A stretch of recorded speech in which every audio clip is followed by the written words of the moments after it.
À toutes et à tous. Daniel Urvi est arrivé, donc on va pouvoir commencer. Les retardataires sont en train d'arriver. On essaye donc, en effet, de commencer à 8h30, même s'il y a toujours un petit décalage. Je vous rappelle, ce que vous savez, puisque vous avez pris le programme du séminaire, que la prochaine fois, nous aborderons le continent Beckett, qu'on n'a pas abordé à Babel depuis 20 ans, donc il serait temps de s'y mettre. Vous pouvez vous acheter le fameux DVD d'un des seuls films de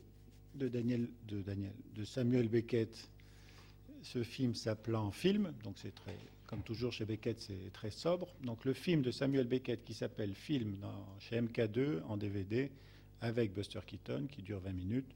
Si vous le voyez avant, c'est bien. Sinon, on vous le passera de toute façon pendant la session, puisque ça va tourner autour de ce film.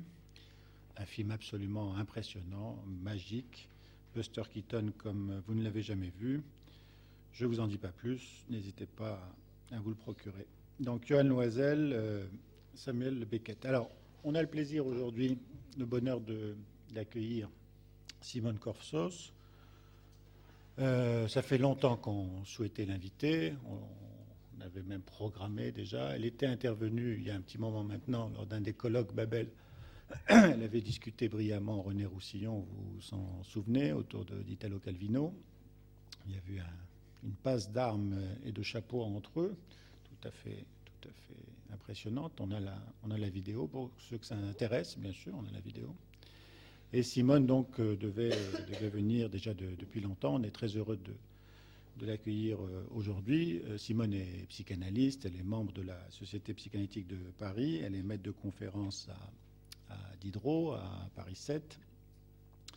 Elle l'a consacré, vous verrez, si vous allez visiter Google, sa bibliographie, elle a consacré beaucoup de temps au handicap. Elle a beaucoup écrit sur le handicap. C'est une de ses principales activités, en dehors de celle de psychanalyste, de la SPP, dans son cabinet. Elle a écrit des livres qui font référence, Le miroir brisé, l'enfant handicapé, sa famille et le psychanalyste, chez Kalman Levy, La vie psychique des personnes handicapées, L'intégration collective des jeunes enfants handicapés. Donc il y a tout un tas de livres, en dehors des articles bien sûr, qui tournent autour de son expérience, de sa compétence, autour de la prise en charge, de l'accompagnement des personnes handicapées. Il y a un livre que Paul-Laurent Assoun a recommande pour ceux qui n'auraient pas encore débuté une analyse et qui, effrayés de ce que Michel Onfray écrit partout, n'envisagent pas de la démarrer. Vous pouvez lire en contrepoison de Michel Onfray Le dialogue avec mon psychanalyste de Simone. C'est un ouvrage qui établit un dialogue fictif entre un patient et un psychanalyste. Je crois que c'est une bonne façon de rentrer dans cette aventure tout à fait singulière. Elle a écrit aussi sur les pères, on en a parlé ce matin, Éloge des pères, et puis elle a tout un tas d'articles qui tournent autour de la création, en particulier autour de l'art contemporain. Et nous l'avons invitée aujourd'hui à venir échanger avec nous autour de Henri Moore. Voilà Simone, merci beaucoup. Si j'ai un micro, peut-être. Oui, tu peux prendre celui. J'en ai besoin parce que j'ai une bouche. J'espère que ma voix va porter, mais je pense que le micro va aider. Comme ça va? Oui. Bien, donc Henry Moore, et je vous proposerai donc un éclairage, une vision un peu particulière d'Henry Moore. Ça pourrait d'ailleurs s'appeler Henry Moore et les psychanalystes anglais. Vous allez voir pourquoi. Donc, je vais faire quand même une petite partie théorique pour commencer, justement pour donner un peu les idées qui vont nous permettre après de regarder les œuvres d'une certaine manière. Donc, moi, je pars de l'hypothèse que les traces des éprouvés précoces, postnataux, mais aussi prénataux, apparaissent de multiples manières dans la vie psychique adulte. Ils apparaissent sous forme de symptômes, de rêves, de somatisation, de passage à l'acte, et dans les œuvres d'art. C'est donc ce soir dans l'œuvre d'Henry Moore que je voudrais repérer ces traces, cette figuration au fond du premier espace, ce que j'ai appelé moi la première demeure, et je fais référence évidemment à Sylvain Bissonnier qui parle du premier chapitre.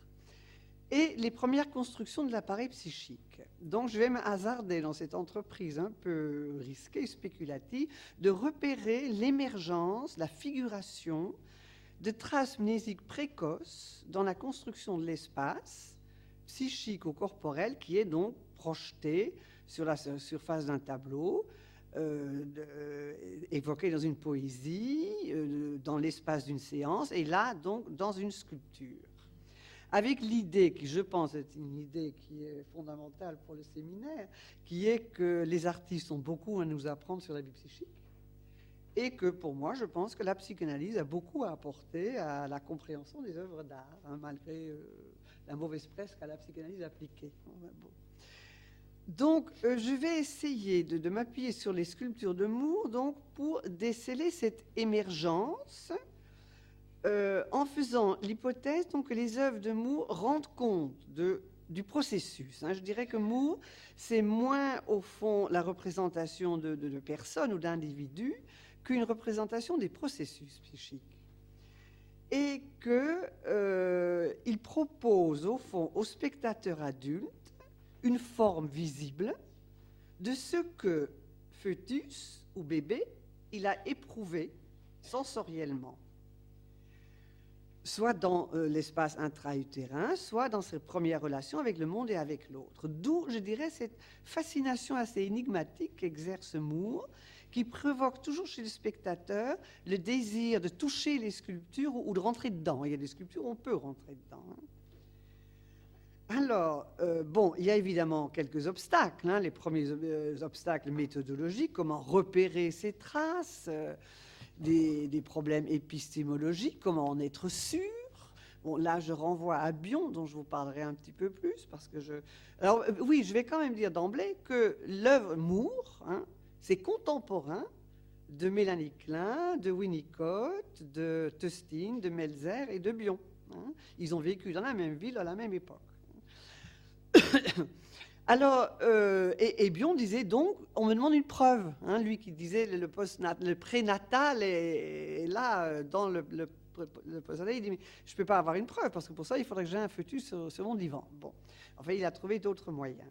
Et puis, il y a aussi peut-être une idée de transgression. Hein. Peut-on franchir cette barrière qui nous sépare du prénatal ou qui nous sépare des premières années recouvertes par l'amnésie infantile? Que la vie psychique existe avant la naissance, plusieurs auteurs l'ont envisagé, et Freud en premier. Alors, il faut que je retrouve... Voilà.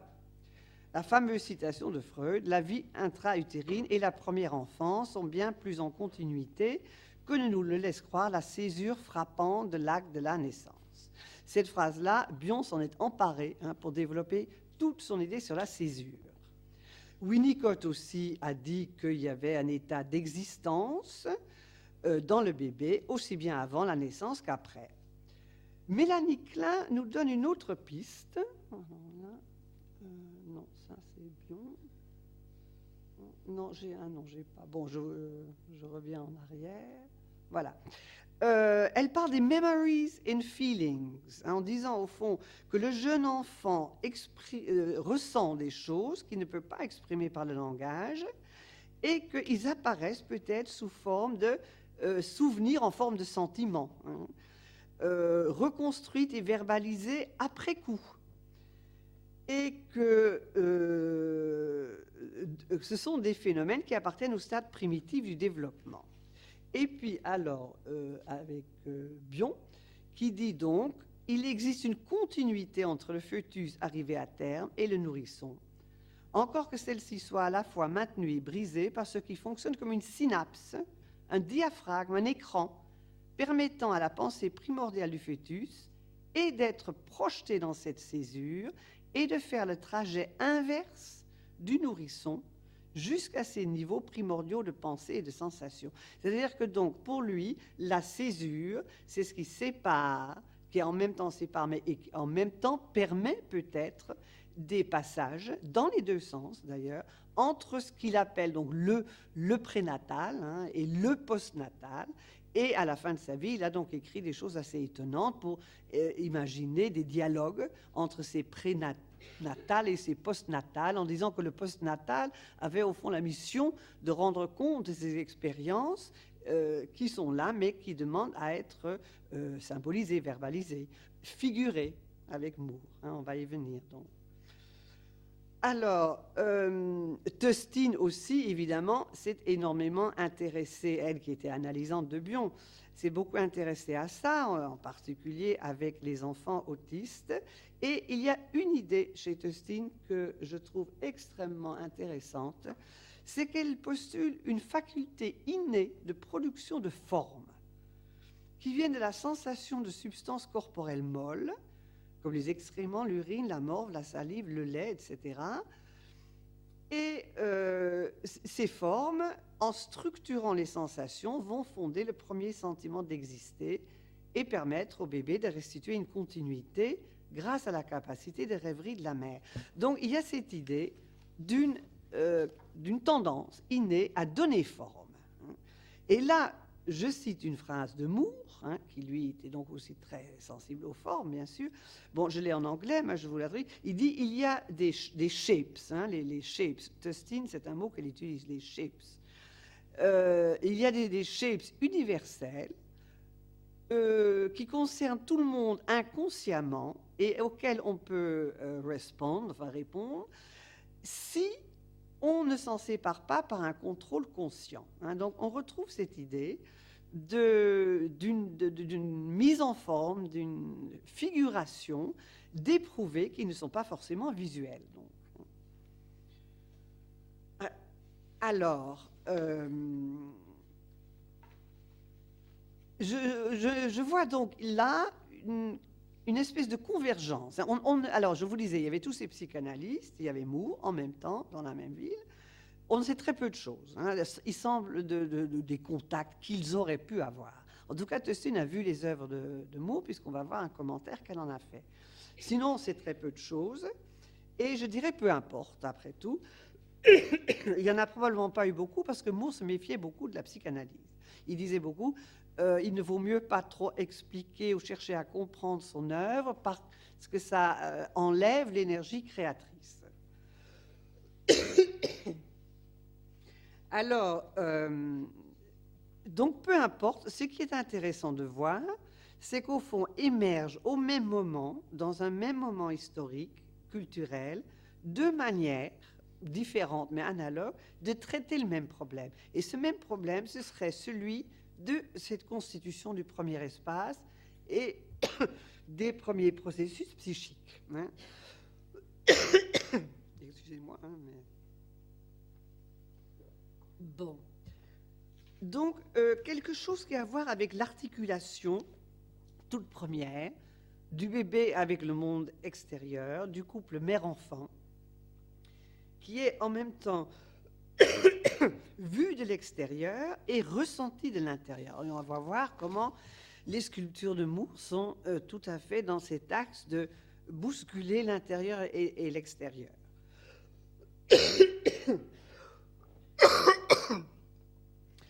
Alors, je vais quand même vous donner quelques éléments biographiques aussi, hein, parce qu'il faut quand même savoir un petit peu de qui on parle. Donc, Moore était fils d'un milieu assez simple. Son père travaillait dans la mine.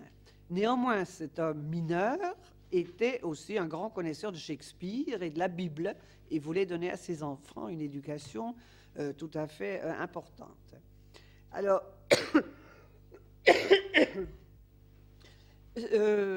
il était donc de ce milieu assez modeste, mais ce qu'il dit lui-même de son enfance, c'est que c'était une enfance assez heureuse, harmonieuse, mais il en parle assez peu. Et il donne des versions, et on m'a dit, enfin, moi, je suis allé cet été à la Fondation Henry Moore en Angleterre, ils m'ont dit, mais au fond, il donnait une version comme ça qui était absolument fixée, et il ne voulait pas qu'on modifie trop les choses, une version non modifiable. Alors, il était donc le 7e d'une famille de 8 enfants. Donc, je vais juste vous donner quelques éléments importants.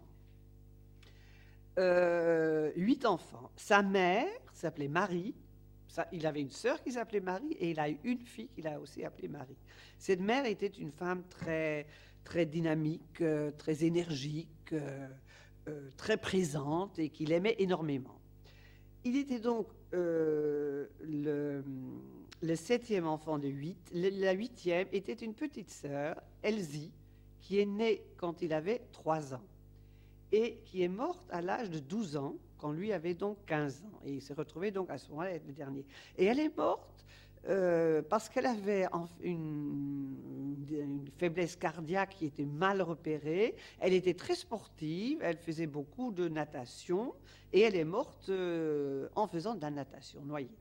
Et Henry, son frère, l'avait beaucoup encouragé à faire la natation, donc il a dit que ça l'avait énormément marqué, cette mort. Donc, alors, on décrit sa mère. Il y a une petite fille qui a décrit la mère de Moore en disant c'est une très belle femme, elle ressemble à ses sculptures, elle avait beaucoup de dignité, et, dit-elle, elle était toujours habillée de noir.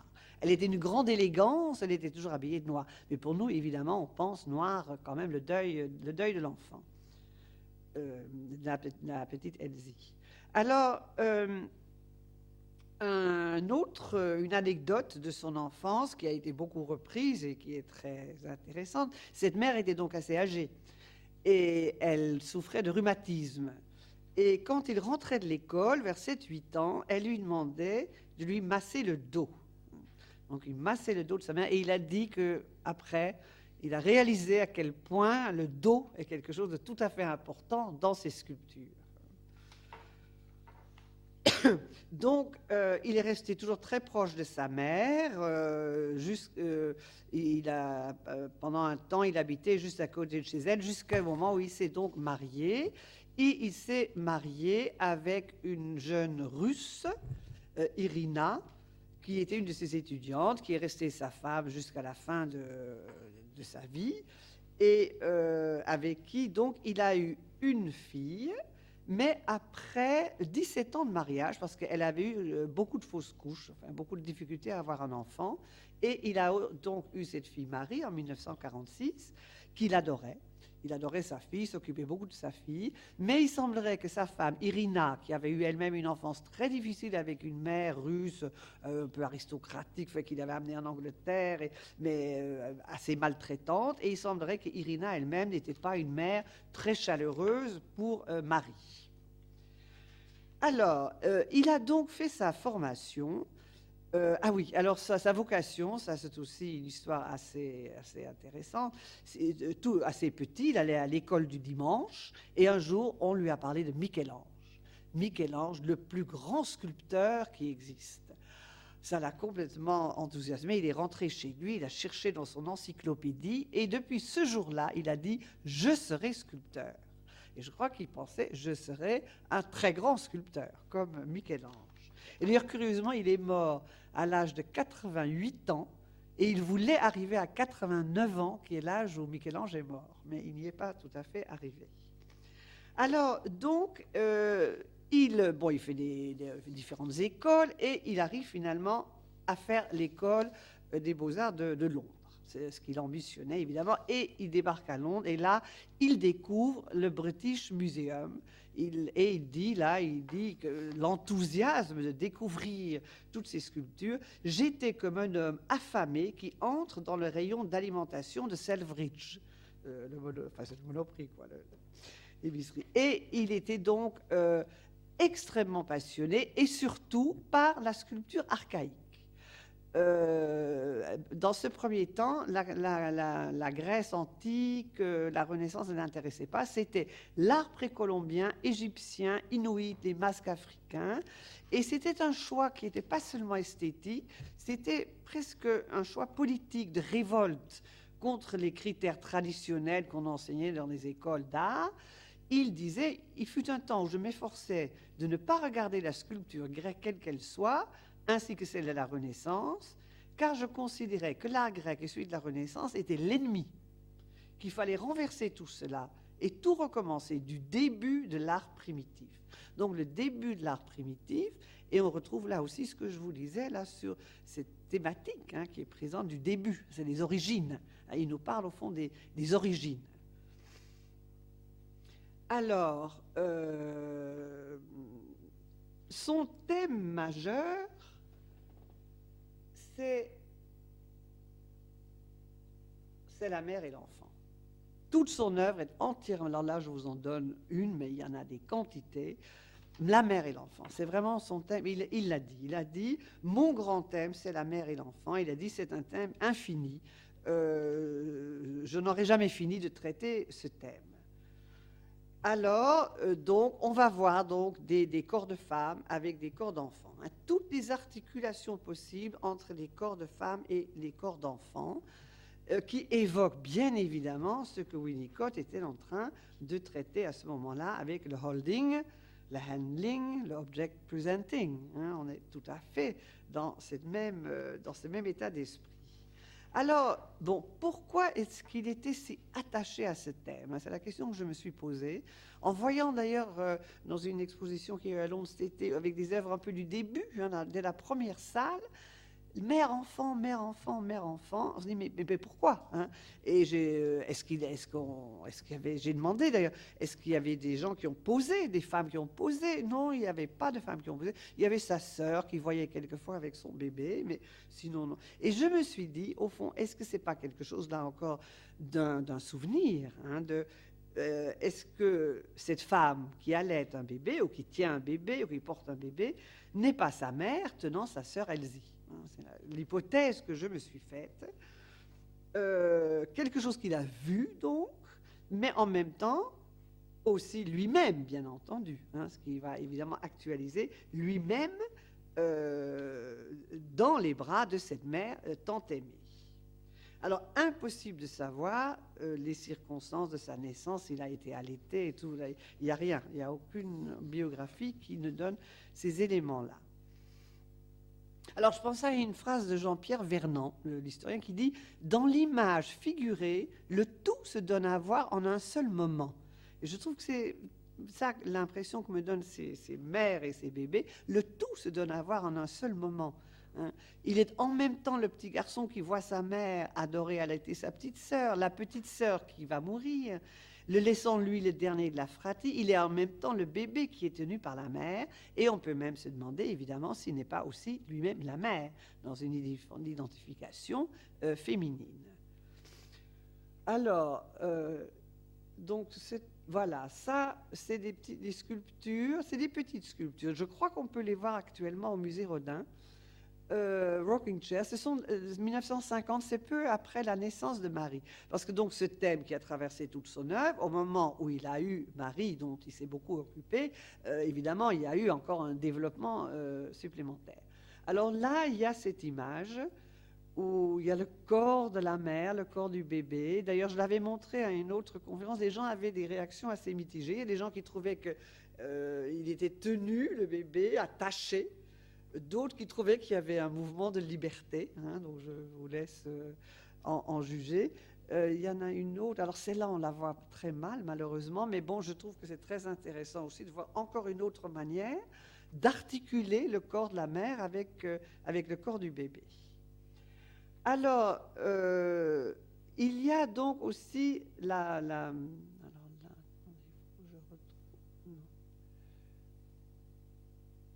voilà.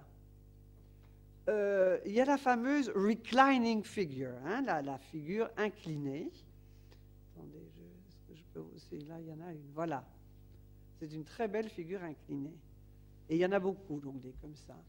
Et alors, ces figures inclinées sont inspirées de ce qu'il avait donc justement vu au British Museum, qui est le Shackmole, qui est donc une des sculptures, c'est une figure représentée très fréquemment dans la culture précolombienne, Shackmole, et qui est donc cette figure qui est mi-allongée, mi-assise, on ne sait pas trop, et il y a un réceptacle, hein, dans le creux du ventre, il y a un réceptacle qui était destiné à recevoir les offrandes, puisque c'était un homme, mi-homme, mais en même temps le Dieu, hein, un Dieu qui devait recevoir les offrandes. Alors, cette figure donc a énormément intéressé Moore, qui justement s'est intéressé à cette posture particulière. Donc moi je dirais qu'elle est ni debout, ni assise, ni couchée. Et je crois qu'il faut surtout ne pas vouloir dire si elle est debout, assise ou couchée. Mais qu'elle est justement, est-ce que ce n'est pas là où il nous donne donc, voilà une autre, à voir quelque chose qui aurait un rapport avec cette sensorialité primitive du fœtus ou du bébé, l'état d'apesanteur, hein, tous les éprouvés kinésiques et proprioceptifs, c'est-à-dire comment le corps est situé dans l'espace, hein, toutes les sensations du corps par rapport à sa position dans l'espace. Et qu'il nous donne là à voir quelque chose de cette, au fond, est-ce que c'est ainsi que le nourrisson voit sa mère, ou plutôt est-ce que c'est ainsi que le fœtus éprouve le corps maternel du dedans? Est-ce que c'est ainsi que le fœtus éprouve lui-même? Alors, pour Geneviève Hack, donc les premières traces rythmées sont symboliques, dans la mesure où les racines, elle dit, dans la mesure où les racines cosmiques et biologiques de leur forme entrent profondément dans les liens relationnels et identificatoires archaïques dont nous voyons mieux la genèse dans le moi corporel. Donc, c'est ce moi corporel que je vois dans les sculptures de Henry Moore. Sa création répète ce moment de l'émergence de la forme, correspondance entre l'espace utérin et l'espace psychique et l'espace cosmique. Et il faut dire que pour Moore, un des éléments extrêmement importants de ces sculptures, c'est la manière de les situer dans l'espace. Il ne pouvait pas concevoir une sculpture sans penser l'espace, et l'espace devait être vaste, un paysage, même une place dans une ville ne lui suffisait pas. Il les voyait surtout dans pleine nature et dans des paysages assez vastes. Et donc, il y a toujours ce rapport entre l'espace corporel et l'espace autour, hein, et on pourrait aller jusqu'à l'espace cosmique. Alors, je vais donc maintenant vous lire un commentaire qu'a fait Tustine d'une sculpture. Attends, alors, on va regarder. Ça, c'est encore une reclining figure. Une autre. Alors, bon, non, là, celle-là, on les verra après. Oui, alors voilà. Alors, est-ce qu'on voit bien, là? Parce qu'il faut vraiment regarder ça dans le détail, puisqu'il y a donc... ouais, si, on le voit. On voit le bébé qui a cette espèce de protubérance, et on voit le sein qui est en creux, hein, et le mamelon est absent. Il y a un trou, un creux à la place du mamelon. Donc ça s'appelle Mother and Child, block seat, donc mère et enfant, siège bloqué.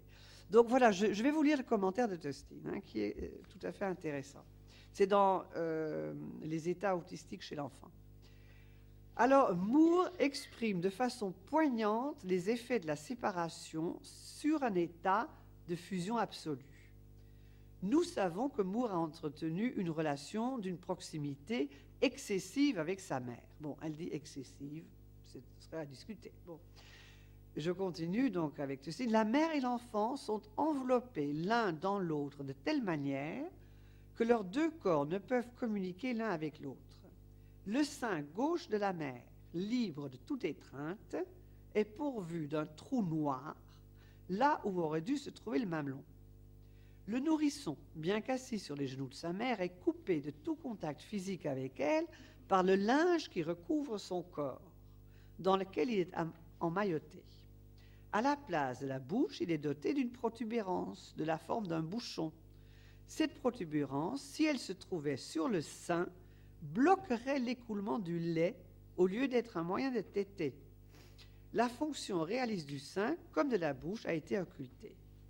D'après mon expérience, une telle perversion des fonctions naturelles est à l'origine de l'autisme. Par conséquent, de mon point de vue actuel, l'autisme est un système de protection composé de réactions perverses qui sont provoquées par une expérience de séparation corporelle traumatique et non une régression défensive à un stade autistique prétendu normal du développement qui se manifeste au cours de la petite enfance. Donc voilà, on a donc là la théorie sur l'autisme de Tustine, et elle donne donc une vision assez noire, hein, de cette œuvre. Et elle continue en disant, contrairement à l'enfant autistique, et grâce à la maîtrise de son art, Henry Moore a été capable de supporter, d'objectiver, de représenter la catastrophe du trou noir qu'est la conscience soudaine et inquiétante de la séparation d'avec le corps de la mère, avec laquelle il a existé en état de fusion, tout en ayant la sensation d'être inanimé. Peut-être Moore a-t-il toujours travaillé à l'encontre de ce retour vers l'inanimé, selon l'expression de Freud, mais pour Moore, cela a constitué un stimulus à sa créativité plutôt qu'un développement de l'autisme. Alors, je dois dire que pour moi, cette vision extrêmement pessimiste et noire de Disney ne correspond pas vraiment à l'impression que me fait cette œuvre, où je vois beaucoup plus quand même de tendresse, d'enveloppement, de protection. Mais je me dis que tout de même, Thustine, qui a une grande expérience de l'autisme, elle a peut-être vu là quelque chose que moi je ne vois pas, et qu'elle a vu qu'au fond, Moore, dans tout cette figuration de ses premiers processus psychiques, a aussi pu faire entrer là-dedans ce que vivent les enfants autistes, qui donnerait à voir aussi quelque chose de ces premiers modes de fonctionnement proches de l'autisme ou échappant à l'autisme. Bon, on peut aussi avoir une autre vision et qui est proposée par il y a eu un psychanalyste qui a écrit un livre sur Moore. C'est un Allemand qui s'appelle Erich Neumann, ça date de 1959, et c'est un Jungien. Donc c'est une perspective jungienne de l'œuvre de Moore, avec évidemment, il voit dans l'œuvre de Moore la figure féminine, l'archétype de la mère terre, la mère déesse, etc. Enfin, il développe toute sa manière de comprendre Moore avec ça. Mais il va nous proposer au fond une autre interprétation de ce saint trou en disant que chez Moore, et ça on pourra le reprendre par ailleurs, le trou est aussi ouverture et passage. Le trou dans le sein fait une ouverture qui mène dans le corps, avec cette ambiguïté entre l'intérieur et l'extérieur, et que c'est comme un sein qui permet de pénétrer dans le corps maternel. Et moi, je dirais alors qu'on arrive à quelque chose qu'on pourrait référer à la pensée de Bion, qui est de dire que le sein n'est pas que nourricier, mais que le sein est un sein pensant, comme dit Bion. C'est-à-dire que le sein ouvre aussi sur un autre monde qui est un monde qui est source de la connaissance, ce que Bion appelle donc le lien C. Alors, je reviens donc à ce trou et au fait que chez Henry Moore, le trou, la coupure, le vide avait une très grande importance dans toute sa sculpture. Ce qui permet d'ailleurs de donner un autre sens à ce trou. Il a dit, le premier trou que l'on fait dans un morceau de pierre est une révélation. Le trou relie un côté à l'autre côté et il apporte donc immédiatement plus de tridimensionnalité. Alors, tridimensionnalité, on pense aussi à Meltzer avec les identifications adhésives, bidimensionnelles et tridimensionnelles. Alors, à partir de là, voilà. Donc, il va couper les pièces. Les reclining figures vont être en 2 morceaux. Oui, là, elles sont même en plus. Attendez, j'en avais d'autres. Voilà, encore une. En 2 morceaux séparés. Voilà. Les reclining figures qui sont donc voilà, une en 1 morceau, en 2 morceaux. Voilà, une très, très belle, très grande. Bon, ça, c'est autre chose. Et donc, l'importance des trous, des espaces vides, des formes évidées, où le vide devient présent. C'est-à-dire qu'au fond, il va détacher les 2 parties du corps, ou plusieurs parties du corps, il va les détacher pour que l'œil du spectateur les rattache, hein, reconstitue. Pour nous, en réalité, une œuvre comme ça ne fait pas, enfin moi ça ne me fait pas l'effet de quelque chose de complètement morcelé, déstructuré. Hein. Il y a une structure, mais c'est notre regard à nous qui va rétablir cette continuité. Il coupe donc les statues pour rendre l'espace évidé plus expressif. C'est-à-dire que l'important n'est pas de remplacer le vide, mais de le faire exister et de lui donner une fonction de liaison. Ce sont les espaces vides qui relient les espaces pleins. Et le vide n'est pas une absence, mais une présence. Là, on peut penser évidemment à la notion du vide dans toute la pensée orientale. Le vide n'est pas un manque à combler, mais une présence significative. Il est organisateur de l'espace. Et les sculptures de Moore montrent admirablement comment les éléments pleins prennent sens, prennent forme, tirent leur beauté et leur expressivité dans leur rapport aux espaces vides, avec lesquels ils entretiennent des relations très complexes.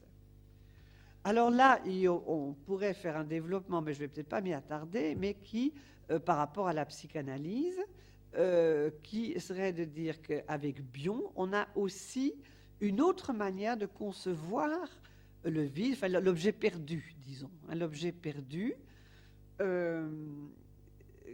avec une espèce de renversement d'une perspective temporelle qui est dominante dans la pensée de Freud, qui porte le regard en arrière vers l'objet perdu, qu'il faudrait remplacer ou qu'il faudrait substituer quelque chose, alors que là, il s'agit de diriger le regard vers l'avant, vers le développement psychique, c'est-à-dire non pas le modèle change parce qu'il ne s'agirait plus de retrouver un objet connu et perdu, mais de créer un objet inconnu et non encore advenu.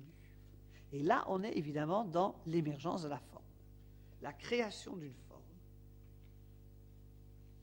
Et on pourrait dire d'ailleurs que les sculptures de Moore pourraient être un commentaire, une tentative de figurer ce que Melzer dit être la question fondamentale du bébé qui appréhende le monde, qui est de dire, est-ce que c'est aussi beau à l'intérieur? Et que les processus créateurs donc, de Moore, pour moi, il y a donc des affinités avec des processus psychiques décrits par Bion, dans la mesure donc où pour les deux, il ne s'agit pas tellement de l'objet perdu qu'il faut remplacer, mais une forme émergente à laquelle il faut donner naissance sur le modèle de la croissance mentale. Alors là, c'est un autre axe dans l'œuvre de Moore qui est la croissance organique. La croissance organique. Il disait, la forme doit, alors en anglais c'est must have been having grown organically, donc doit être poussée, enfin grandie de manière organique, créée par une pression du dedans. Alors on sait donc que Henry Moore avait un rapport très fort à la nature. Il ramassait des cailloux, des bois flottés, des coquillages, il collectionnait des os, des crânes, des squelettes. Toutes ces formes biomorphiques l'inspiraient et il y voyait donc des possibilités de transformation et de métamorphose. Il disait que quand il voyageait en train, il ne pouvait pas lire un livre parce qu'il disait, il faut que je regarde par la fenêtre, j'ai trop peur de louper quelque chose du paysage. Et ce paysage qui, évidemment, représente aussi un contenant maternel projeté. Hein. Alors, on va d'abord peut-être, je voulais... Voilà, donc, parce qu'il y a donc les formes coupées, alors là, ça devient vraiment des formes organiques, hein, très découpées. Et voilà, donc on voit comment ces formes organiques, on peut rentrer dedans. Hein. On peut les pénétrer. Et comment le dehors et le dedans sont complètement tournés, retournés en quelque sorte. Bon, non, ça, ce sont les shelter drawings. On verra après. Donc, il y a son rapport avec le paysage dont je vous parlais déjà. Et je vais alors peut-être... Oui, alors voilà. Voilà comment... Ça, c'est à Perry Green, là où il avait sa maison, il y a la fondation. Ce sont des grandes prairies, plein de moutons. Il y a beaucoup de moutons et il tenait beaucoup à ce qu'il y avait ces moutons. Et il y a donc les sculptures qui sont disposées là dans des paysages extrêmement vastes. Ça, c'est à Jérusalem. Une sculpture, là encore, qui est face à un énorme panorama. C'était ça qui était extrêmement important pour Moore. Ça, c'est l'autre. Voilà, le roi et la reine, qui sont aussi dans un paysage. Et il faut voir d'ailleurs que après la guerre, il était très connu. Il était internationalement un artiste extrêmement reconnu. Et il avait donc des commandes, des sculptures dans le monde entier. Il y a un site de Peer Gynt où il répertorie toutes les grandes sculptures de Moore. Il y en a absolument sur tous les continents. Et c'était donc une œuvre d'une très grande envergure. Ce n'était pas un artiste qui était dans son atelier en train de faire un tableau. C'était un artiste qui concevait une sculpture pour un lieu qui était en Asie, au Japon, qui était aux États-Unis, qui était à Singapour. Il étudiait l'endroit où on allait mettre cette sculpture. La sculpture allait être monumentale, ça prenait des mois et des mois de travail pour chacune de ses œuvres. Donc c'est pour dire qu'il était donc pendant toute la deuxième partie de sa vie extrêmement pris par des œuvres qui avaient une dimension vraiment très, très gigantesque. Mais ce qui est très intéressant, et c'est ce qu'on voit au musée Rodin actuellement, c'est que ces très grandes œuvres monumentales, il les concevait aussi avec des toutes petites maquettes, avec des petites esquisses, et qu'il avait cette espèce de capacité assez étonnante de passer du tout petit au très grand. Une espèce, là encore, je dirais, une capacité psychique quand même particulière d'anticipation, qu'est-ce que le tout petit va donner quand ce sera très grand, et de transformation. Et là, évidemment, on rejoint une fois encore toute la pensée de Bion, qui est une pensée de la transformation. La vie psychique l'appareil psychique est un appareil à transformer, en quelque sorte. Et je trouve que Moore est absolument une espèce d'illustration de cette capacité de transformer, de créer des formes pas encore connues et qui sont dans un rapport avec un environnement très vaste. Alors, on va voir, on va voir les shelters. Donc, pendant la guerre, à un moment donné, il y avait le Blitz et les gens, vous savez, se réfugiaient dans le métro.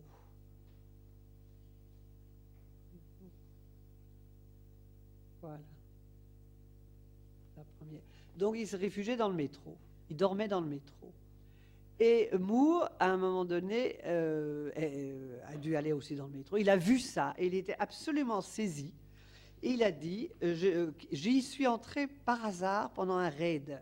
Brusquement, devant moi, j'ai vu tous ces Henry Moore allongés, alignés le long des couloirs et des plateformes, comme dans un labyrinthe sans fin. Et il dit même que les tunnels lui apparaissaient comme les équivalents des vides qu'il introduisait dans ses sculptures. Alors après, on lui a passé commande d'ailleurs. Il a fait des dessins qui ont été ensuite repris par le gouvernement, fait qu'ils l'ont fait beaucoup connaître, qu'ils l'ont fait plus connaître que ses sculptures d'ailleurs. Et donc il y allait tous les soirs voir ses corps. Il n'osait pas les dessiner sur place. Il prenait vaguement quelques petits esquisses. Il trouvait que face à cette humanité qui était là, dans une espèce d'intimité improvisée, imposée, il aurait été indécent de les dessiner sur place, mais il les regardait et après il les dessinait chez lui, dans son atelier. Voilà, cette espèce d'intimité étrange de personnes qui ne se connaissent pas, qui partagent une couverture pendant une nuit. Et tous ces corps. Alors évidemment, quand on voit ça, on ne peut pas ne pas évoquer quelque chose du terrain, ou de l'ordre de la naissance, ou du passage entre l'intra-utérin et le monde extérieur. Et d'ailleurs, lui-même l'a dit que sûrement ça avait un rapport aussi avec ces sculptures de la mère et de l'enfant. Alors, il y a aussi... Voilà, bon, je vous donne... Oui, parce qu'après le métro, on lui avait passé une commande pour faire des dessins dans les mines. Il en a fait peu. Il a dit que c'était une expérience extrêmement éprouvante de descendre dans la mine, ce qui était le métier de son père. Il n'a rien évoqué de son père à propos de cette expérience qu'il a faite. Et il y a très peu de figures masculines dans l'œuvre de Moore. Il y en a très peu. Ça, c'en a une. C'est un warrior, c'est un guerrier. Mais vous voyez comment c'est un guerrier qui n'est absolument pas un guerrier attaquant, agressif. Enfin, c'est un guerrier qui est comme une reclining woman, qui est vulnérable, hein, qui n'a rien de la virilité, de la masculinité du héros. Et les quelques figures masculines, il y en a une à Rodin d'ailleurs en ce moment, les quelques figures masculines de Moore sont toutes sur ce mode très peu héroïque et en quelque sorte assez féminin. Alors, voilà.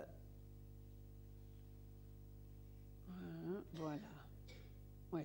À la fin, enfin un peu plus tardivement, il a fait ce qu'on appelle les helmet heads, les têtes casquées. Il y en a une là qui est très claire, celle-ci est peut-être un petit peu moins claire, et qui sont donc des casques à l'intérieur desquels il y a une forme. C'est-à-dire que c'est très clairement la représentation d'une forme contenante et dedans une petite forme contenue.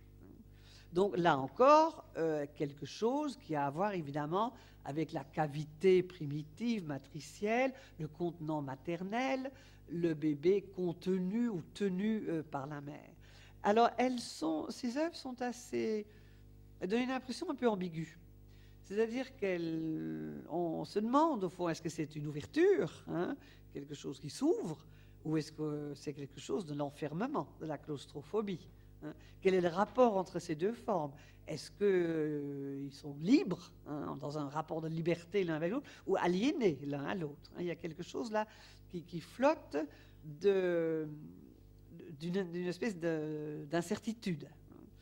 Et certaines ont des exubérances qui évoquent des yeux, hein. Là, c'est tout à fait clair. Et c'est là où je voudrais vous montrer, voilà, une photo de Moore que je trouve extrêmement intéressante par rapport au casque, là, les yeux du casque. C'est-à-dire Moore photographié à travers une œuvre, hein, enfin, derrière une œuvre. Est-ce qu'il est dedans ou est-ce qu'il est dehors? On ne sait pas de quel côté il est finalement. Est-ce que son regard va vers l'extérieur ou va vers l'intérieur, hein? Il y a toute cette ambiguïté autour de l'intérieur et de l'extérieur. Et oui, qui est dans toutes les œuvres.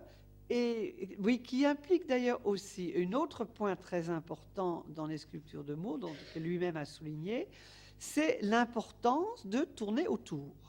Et effectivement, les œuvres de Moore, quand on tourne, à chaque angle de vision donne un point de vue différent. C'est-à-dire qu'il y a vraiment cette multiplicité des points de vue, hein, qui, là encore, me paraît-il, tout à fait aussi en affinité avec la psychanalyse contemporaine, hein, une espèce de multiplicité des points de vue. Et ce rapport entre l'intérieur et l'extérieur.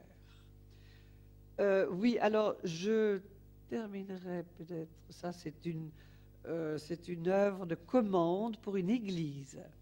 Et je la trouve très différente des autres. D'ailleurs, il a dit lui-même que comme si c'était une Madone avec un enfant, ça devait être beaucoup plus austère et plus noble et plus, comme ça, plus hiératique d'une certaine manière que, disait-il, une maman ordinaire avec son bébé. Donc, cette œuvre, on sent. Et on a dit que le bébé qu'elle tient a la tête de Moore, hein, ressemble à Moore. Alors, ça, voilà, ça, c'est une œuvre sur laquelle on va terminer, puisque, justement, alors c'était une dernière. Alors là, c'est 57, il est mort en 86. Donc, il avait commencé à faire cette forme, une seated woman, avec, je ne sais pas si vous voyez, mais le bébé, il est là comme ça, je trouve d'une manière différente que dans les autres œuvres. Et il a, alors là, on voit mal, malheureusement, Mais ça, c'est donc la même œuvre qu'il a repris après, et sur laquelle il était en train de travailler au moment de mourir, d'ailleurs qui est inachevée, et qui, elle aussi, a donc cette même forme du bébé qui n'est pas tout à fait dans le même rapport. Enfin, moi, je me suis demandé s'il y avait là quelque chose, peut-être, de cet homme qui était déjà très malade, qui savait qu'il était à la fin de sa vie, comme une espèce de retour, peut-être, une autre articulation du dedans et du dehors, du bébé et de la mère vers la fin de sa vie. Voilà, mais je vous livre tout ça. Merci beaucoup. Merci beaucoup. Vos impressions et...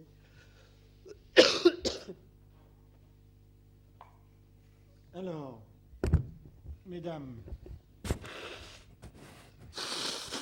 ce matin, nous nous sommes occupés des messieurs avec un séminaire sur les pères. Mesdames, quels sont vos...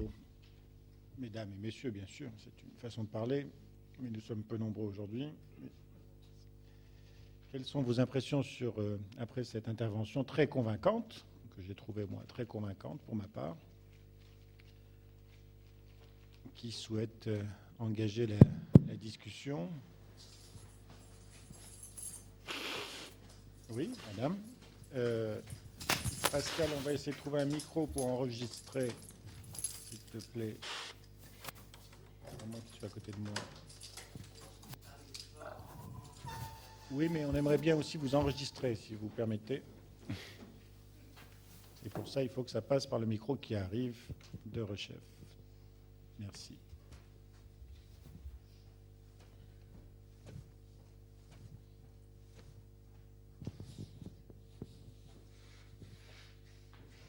Madame, s'il te plaît. Merci, Pascal.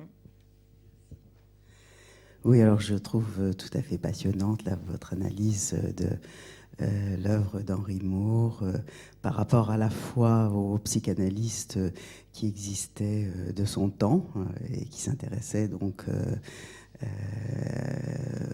à l'enfant.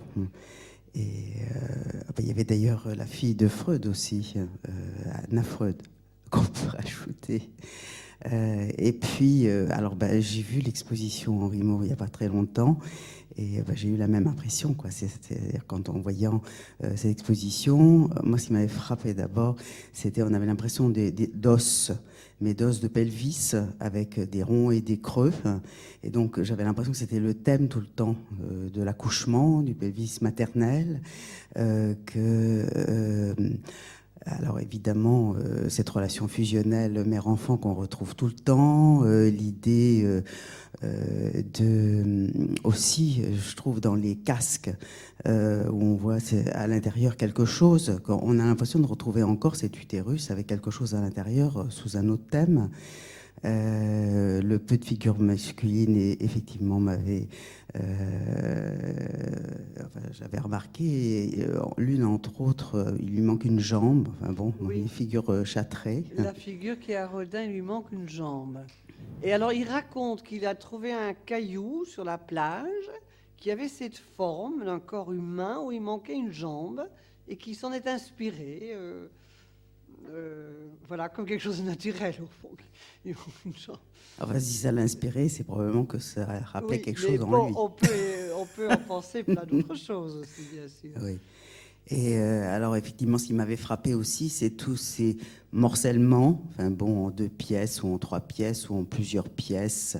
Je m'étais demandé aussi, en voyant les shelters, les abris de Londres, avec tous ces corps qui évoquaient effectivement le passage de l'utérus vers l'extérieur, par exemple, si c'était pas tous ces enfants qui étaient nés de sa mère, parce qu'ils sont quand même 8 enfants, donc on avait l'impression que c'était amassement. Il le dit d'ailleurs, vous l'avez dit tout à l'heure, c'est les morts, hein, les mours, les mours.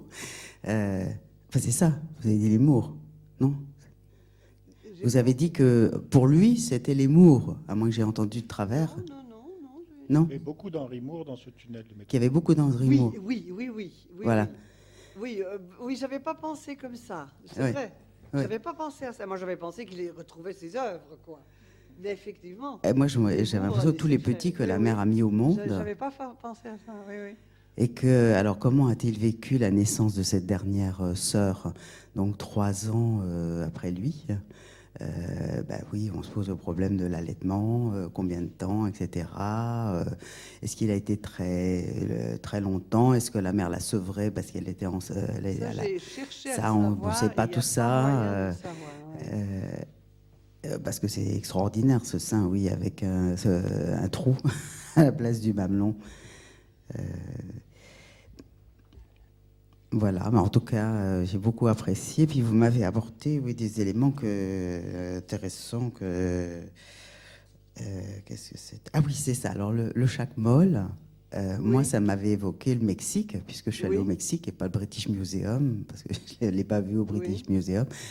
Effectivement, j'avais vu tout à fait dans ces reclining figures le chacmol. Alors le chacmol, il y a quand même une histoire incroyable. C'est l'histoire de guerriers qu'on sacrifiait pour en enlever le cœur vivant. Alors je ne sais pas si Henry Moore était au courant de cette symbolique. Mais ça avait un rapport précis avec le chacmol. Le chacmol était lié à cette offrande. Oui, c'était l'endroit où avait lieu le sacrifice. Ah oui. Oui. Oui. Alors, est-ce qu'il le savait? Je ne sais pas. Enfin, que ça l'ait intéressé. Alors, moi, dans cette figure reclining figure, je vois beaucoup de femmes qui sont en position d'accouchement. Oui. Alors, à l'époque, je ne sais pas, les femmes accouchaient à la maison. J'espère pour lui qu'il n'a pas assisté, etc. Mais enfin bon, peut-être a-t-il pu voir sa mère allongée dans une position comme ça, ou fatiguée par ses maternités. Voilà, enfin. Bon, c'est les choses qui me sont venues à l'esprit. Voilà, merci beaucoup encore, c'était passionnant. Merci pour toutes ces impressions très, très enrichissantes qui me font voir d'autres choses. Je n'avais pas du tout pensé. J'avais jamais vu autant de Moore. Ça, j'ai pas pensé. D'une part, une petite anecdote. J'ai visité l'exposition avec des enfants et une petite fille de 5 ans, à un moment, elle dit on s'en va, il y a trop de mamans ici. Ah bon? Ah, ça, c'est formidable. C'est ça, très, très, très beau. Il y a trop de mamans. Alors, par contre, je voudrais, donc, j'ai dans la tête une image, une petite sculpture d'Henry Moore où c'est comme une vieille mère avec un enfant qui est comme un oiseau qui est en train de lui arracher le sein. Oui. J'ai aussi dans la tête une espèce de reclining figure qui est finalement une espèce de cercueil, une espèce de chose où il n'y a presque plus rien. Donc, après, j'ai dans la tête le guerrier blessé, comme ça. L'idée que j'ai, c'est que, disons, il y a un mot arrachement qui va avec ce mot d'enveloppement. C'est-à-dire, il me semble que dans l'œuvre de Moore, il y a beaucoup d'éléments de contradiction, c'est-à-dire d'éléments de réaction, par exemple le guerrier blessé, l'amputation, les rayures qu'on voit, cette tension entre l'enfant qui est dedans et qui est en allé dehors. Donc il y a comme une richesse de contradiction, d'ambivalence. Moi, je dirais, par rapport à tout ce qu'on a dit, le mot qui me vient, c'est le mot arrachement, c'est-à-dire sortir. Et par exemple, les casques, on peut le voir, comme vous l'avez dit, mais on peut le voir. Moi, je suis très touché par les images du Moyen-Âge, par les guerriers, par les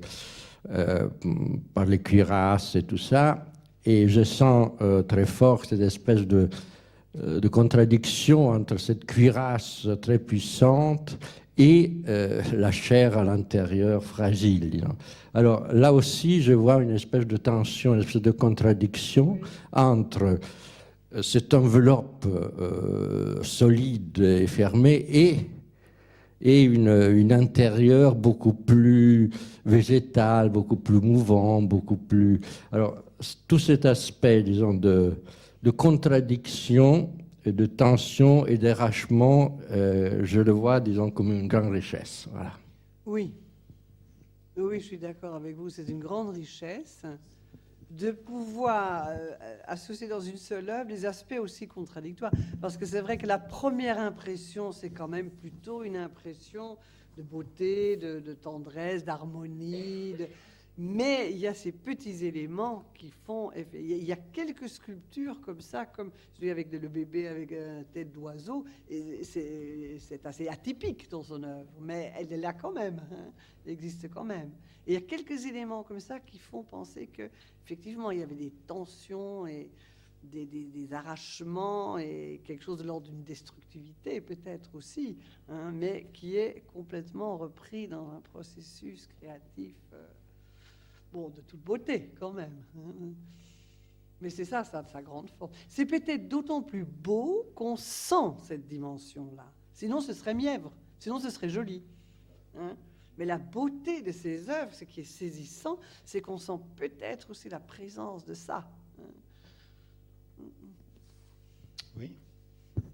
Je voulais aussi compléter avec le fait, pour moi c'est très touchant, parce que c'est quelque chose, je trouve, qu'on perd assez facilement dans le contexte dans lequel on est maintenant en rapport avec la sculpture, le rapport avec le lieu et avec le paysage, et avec une dimension cosmique à la fois dans l'infiniment petit et l'infiniment grand. C'est-à-dire qu'il y a des femmes qui sont... il a cette capacité de... Il y a des femmes qui sont comme des falaises, des montagnes, des choses oui. D'une monumentalité incroyable, avec cet aspect des cavernes. Et puis il y a des choses qui sont comme les tout petits coquillages. Je pense aussi tout le travail qu'il a fait avec le crâne de l'éléphant. Oui. C'est vraiment... c'est vrai que pas parlé, parce que dans... justement, enfin, ça m'est venu en écoutant l'intervention là sur cette ambivalence et les contradictions. Quand on voit les formes de la nature ou ce crâne d'éléphant qui a été très important pour lui, il y a des choses d'une délicatesse, d'une finesse, aussi comment les os se joignent, les jointures, les stries, et puis en même temps une espèce de robustesse, de puissance, et les points d'appui, les points d'articulation, et puis... et je trouve que ce rapport cosmique, parce qu'on a parlé de l'arrachement, moi je pense qu'il y a aussi beaucoup de choses qui sont une autre manière de le prendre, qui sont l'engendrement, c'est-à-dire il y a quelque chose de la vie, de la mort qui se joue toujours dans... Oui. Il y a une nécessité vitale d'engendrer. Pour le créateur, c'est... Le créateur, engendreur. Oui, oui, oui. Donc, enfin, je crois que c'est... pour moi, il y a quelque chose qui va au-delà de simplement donner un peu des explications.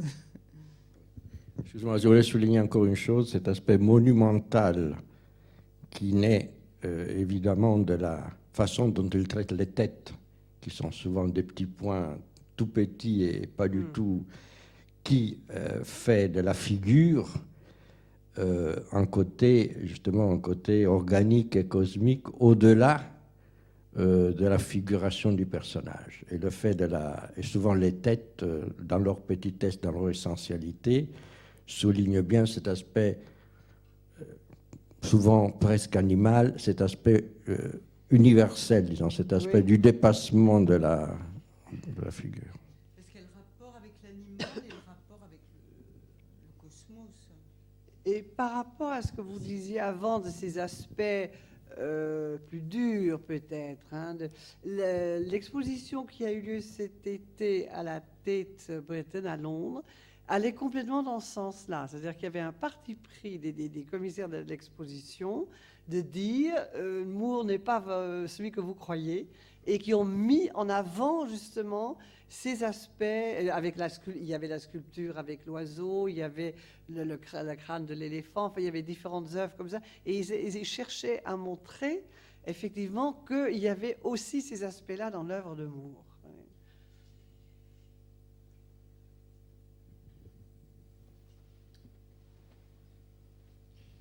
Oui, qui souhaite rebondir?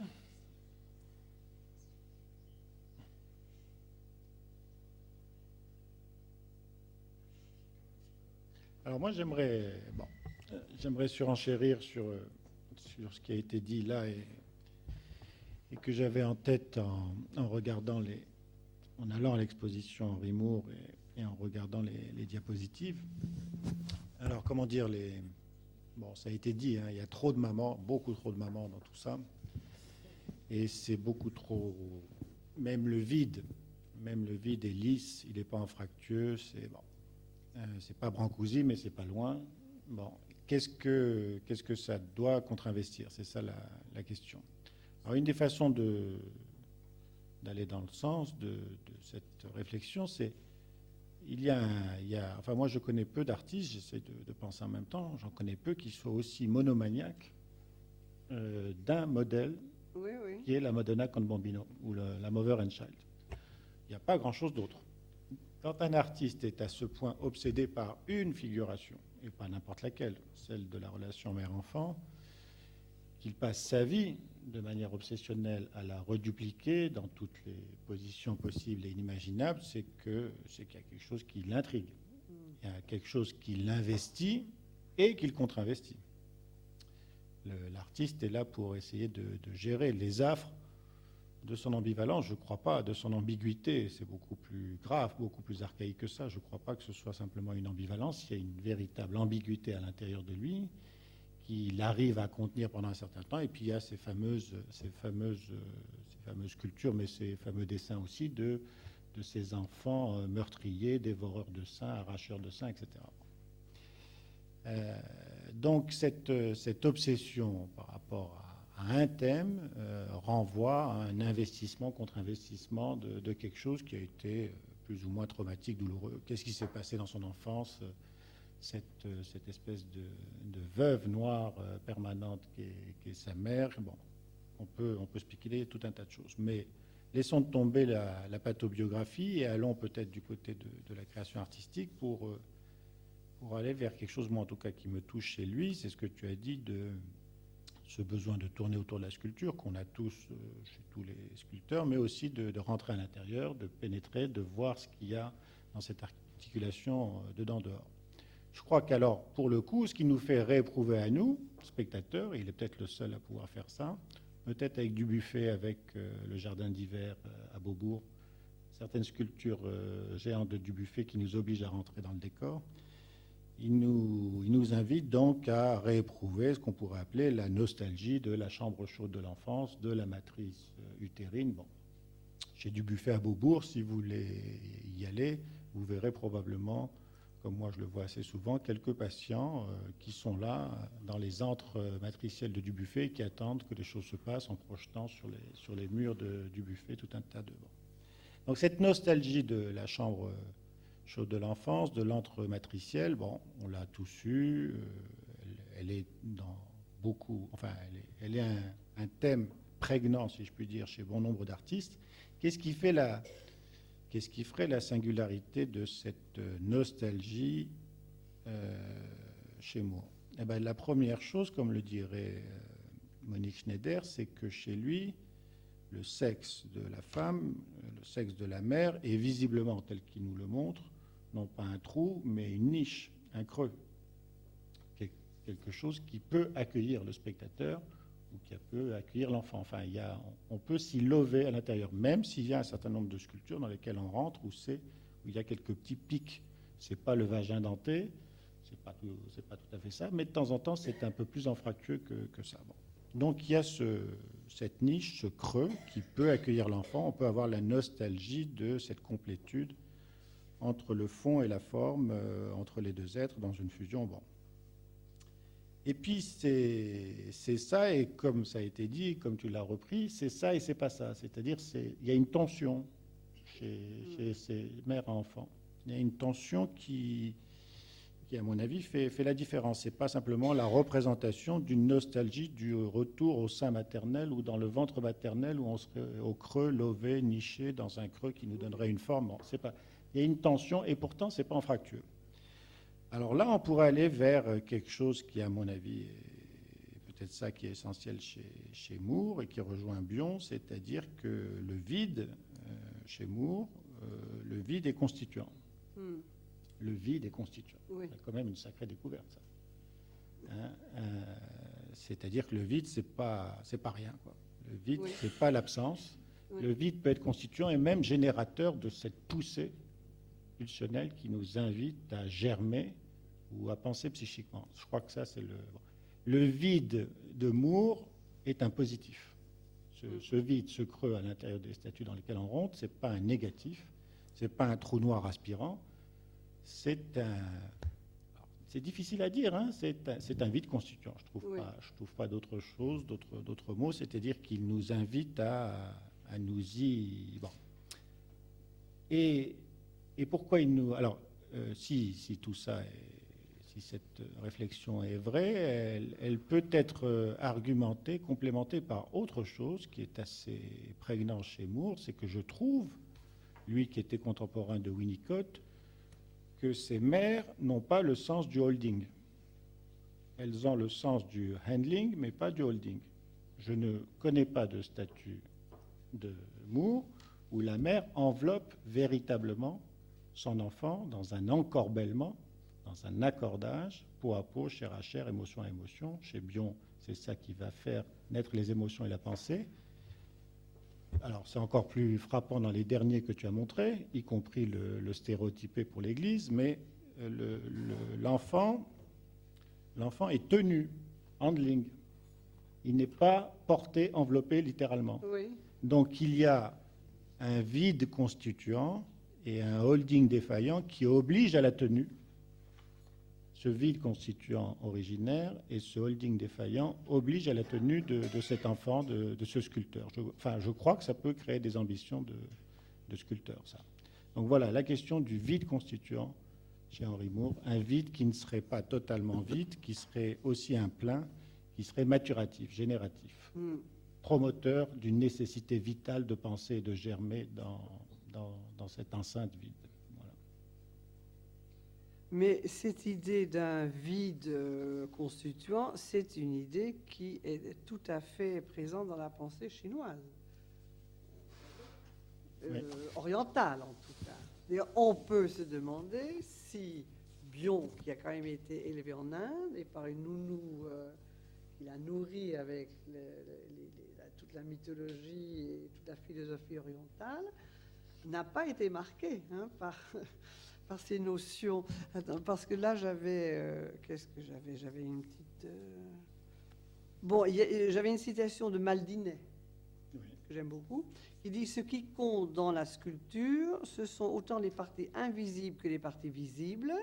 Comment la sculpture découpe l'espace, fait exister l'espace autour d'elle, crée un espace vide dans lequel elle se situe. » Il y a ça, hein, mais il y a aussi... Et dans le taoïsme, voilà, c'est une citation de Lao Tzu. « Rien au monde de plus souple, de plus faible que l'eau. Mais pour attaquer le fort, qui sera jamais comme l'eau? Le vide en elle la rend transformante. » Ça, le vide en elle la rend transformante. On se dit quand même, Bion, c'est pas par hasard qu'il est issu quand même de toute cette pensée orientale. Il en est très proche. Et juste, ce qui me vient, enfin, pour compléter ce que j'essaie de dire là, de penser, pour moi, ces femmes d'Henry Moore, contrairement à, si on prend Matisse ou à l'extrême Renoir, où il y a une sollicitation érotique dans le système d'activité, passivité charnelle des axes pour prendre le dos de ces femmes, bon, ou chez Ingres tout à fait particulièrement. Là, ce qui est érotique chez Moore, c'est le vide. C'est pas le reste est un peu trop tenu. Hein. C'est pas la raideur, c'est pas guindé. De la même manière que je ne vois pas, moi, de morcellement. C'est pas du morcellement, ça. Non. Le morcellement, c'est plutôt une liquéfaction qu'un morcellement. Ce sont des affres archaïques, des angoisses psychotiques, si on veut, mais c'est pas en clinique, si je puis dire. Il n'y a pas cette effraction comme un miroir qui tombe par terre et qui se casse. C'est ça le morcellement. Là, il y a des morceaux, mais qui sont ronds, qui pourraient, si on insistait un peu, se réaccorder, parce que ce vide est prometteur d'un réaccordage, voilà, en dialogue, absolument. Oui. Ils sont en dialogue l'un avec l'autre, ils ne sont pas morcelés. Le vide est prometteur d'une possible retrouvaille, d'un possible réaccordage. Bon, et ces femmes sont belles, elles sont un peu trop, sans être guindées, elles sont un peu trop tenues. Ce qui les rend érotiques, c'est ce vide, qui nous invite à les pénétrer. Mais sont-elles érotiques, d'ailleurs? Après, c'est chacun. Oui. Ah, elles sont belles, hein, elles sont belles. Elles sont très belles. Moi, je les trouve magnifiques. Oui, on peut dire sensuelles si on ne veut pas dire érotique, mais sensuelles, oui. Elles sont très belles, oui. Moi, j'ai essayé de les toucher au musée Rodin, on m'a interdit de le faire.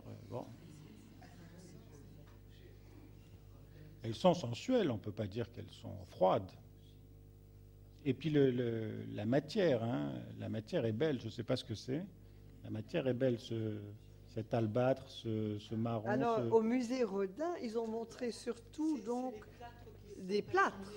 Et ça, c'est dans une deuxième partie de sa vie qu'il a. Il était pour la taille directe. Hein.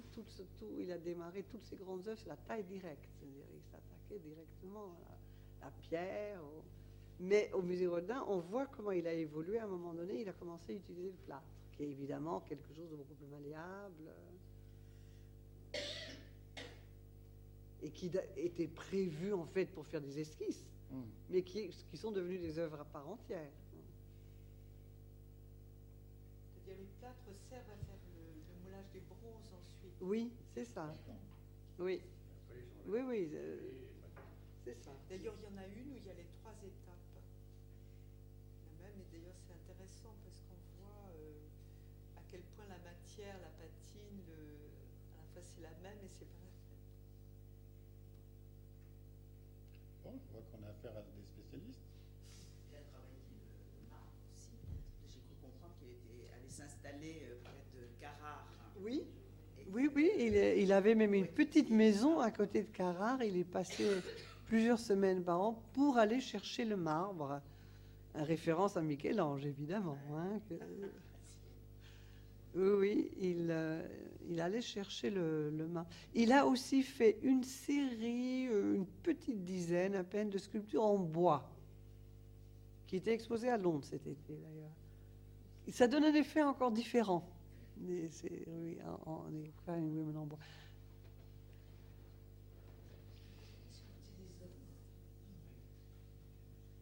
Comment? Je vous en ai montré un, là, les guerriers. Il y en a un à Rodin, là, celui qui n'a pas de jambes. Hein. Il y en a 2 ou 3 autres. Il y a des familles. Oui, il y a des familles. Attendez, je dois peut-être en avoir. Oui, il y a des familles.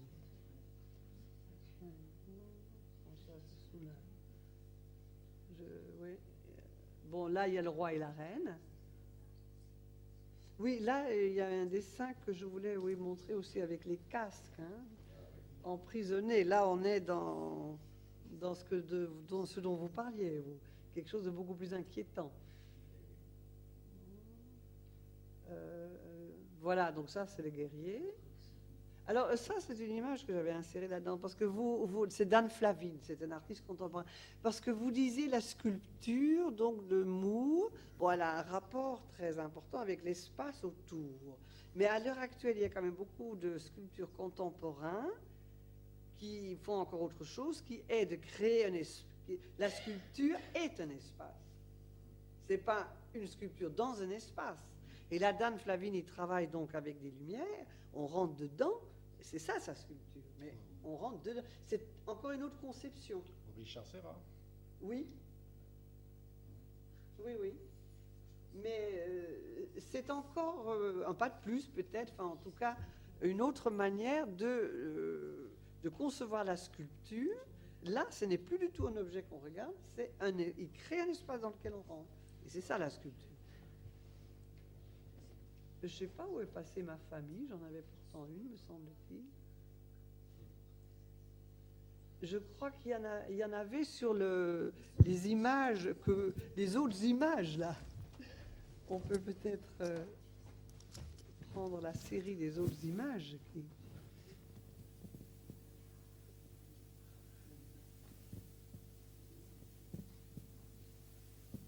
Voilà. Alors là, il y a toute une série d'images. Alors ça, c'est les œuvres qu'on voit beaucoup à Rodin. Hein. Ça, c'est une femme inclinée, assise sur un escalier. Ah, Alors, est-elle sensuelle? Elle est sensuelle parce qu'elle est mobile sans se déplacer. Tu comprends? Oui, oui. Et il y a une vibration. Ça, c'est la tête du chacal. Oui, oui, oui. Il y a une vibration. Elles ont toujours des cuisses totalement disproportionnées, hein, extrêmement enracinées dans la terre. Non, ça, pas dans le bon sens. Non. Là, on trouve le creux, hein, le vide. Alors là, c'est des dessins qu'on ne voit pas. Bon, les shelters. Là, on le voit au travail. Le ciel. Et là, elle est très belle.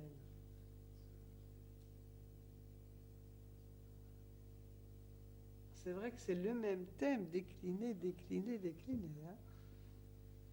Alors, je ne sais pas, il me semble qu'il y avait des familles. Ça, c'est de nouveau Moore à travers. Non, bon, là, il y a un dessin de famille. Mais il y a des sculptures de famille. Là, il y a un dessin. Là, il y a l'homme. Voilà une famille. Ouais. Ils sont quand même, reliés, hein. Enfin, l'homme, la femme, les bras de l'un, les bras de l'autre, l'enfant au milieu. Ouais. Pas très enveloppé, non? Tu trouves pas très enveloppé, hein? Je le porte mal. Il oblige à se redresser. Oui. Moi, j'y verrais aussi autre chose dans ce mouvement-là. Elle lui donne la liberté de s'en aller.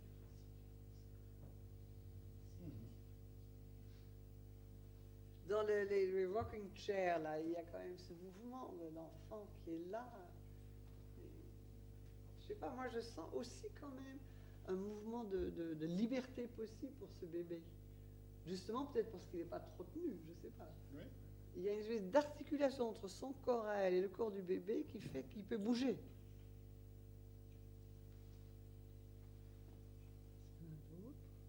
Voilà. Oui, voilà, elle le tient bizarrement. Ben oui. C'est pas très naturel. Oui, oui.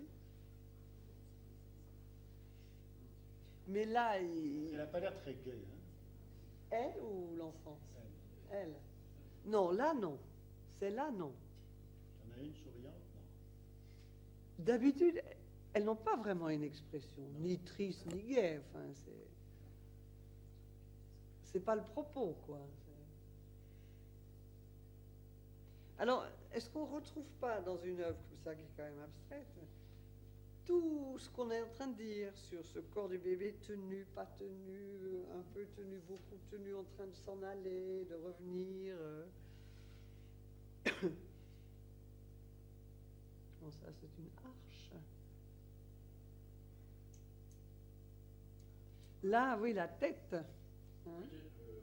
Je trouve que chez lui, c'est comme, pour moi, c'est comme si il voyait souvent les formes en train de se former avant qu'il se à fait. Voilà. C'est-à-dire, c'est le moment. C'est ce moment. Où ça peut devenir un animal, ça peut devenir, ça peut aller, mais c'est le moment, et c'est en ce sens que ça plonge dans l'espèce de ce moment où les mondes, animal, humain, le paysage, sont reliés ensemble. Oui. C'est le moment où la forme, bien souvent, n'est pas encore figée. Oui.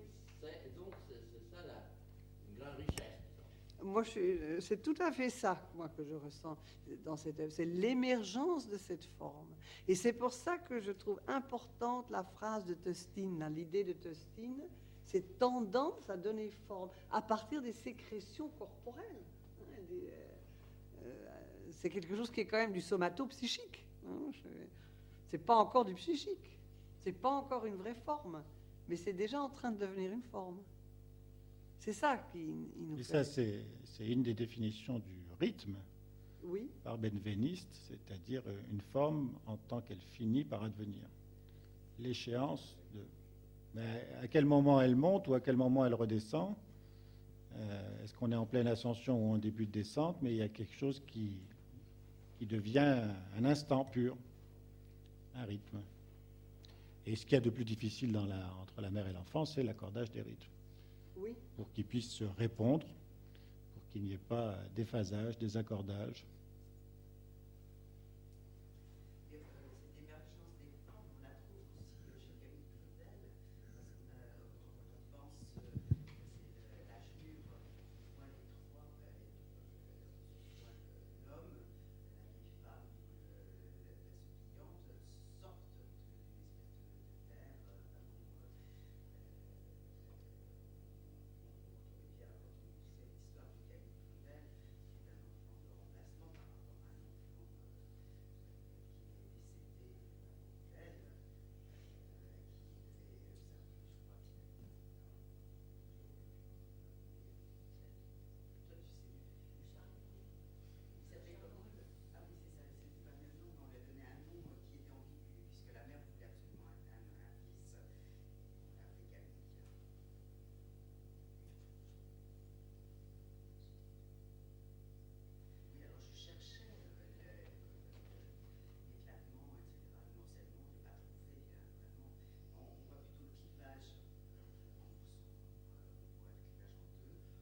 Chez Moore, là?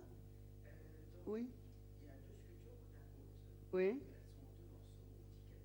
Elles sont en deux morceaux. On dit c'est sans boîtier dans l'autre, mais ça peut représenter ce clivage.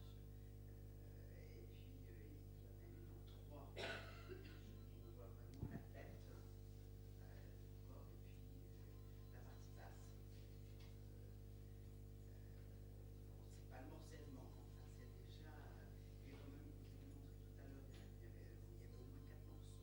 Oui, oui, oui, les vertèbres, là. Oui. Donc là, quand même, une petite notion discrète. Et puis on le voit dans son atelier aussi, tous ces objets. Oui. Un atelier d'artiste. Ils étaient tous avec des accumulations comme ça. Il y a quelqu'un là-bas, je crois, qui voulait dire. Plus loin. Ah ben voilà un couple, donc c'est le roi et la reine. Mais dont il y a des commentateurs qui ont dit que le roi n'avait pas beaucoup de personnalité, pas beaucoup de présence, enfin que c'était pas un homme. Enfin, que manifestement, il avait quand même du mal avec la représentation des hommes. Un peu figé, ce couple. Moi, j'ai vu une photo de cette sculpture du roi et de la reine, justement devant le paysage. Et il m'a semblé que c'était une compréhension de la royauté. D'ailleurs, il a presque une tête comme un os animal. Et que c'était une compréhension de la royauté comme une souveraineté sur le monde, sur la nature. Une souveraineté qui est de contempler, de recevoir la nature, mais pas une royauté de pouvoir, Oui. d'ego. Non, ça, je crois que c'était pas tellement son. Ça, forme organique. Enfin, oui, là aussi, on a l'impression en même temps que ça s'en va, puis que ça se ramasse. Hein. Il y a toujours cette tension, ça. Et mouvements comme ça, contraires. Alors là, c'est des petites choses.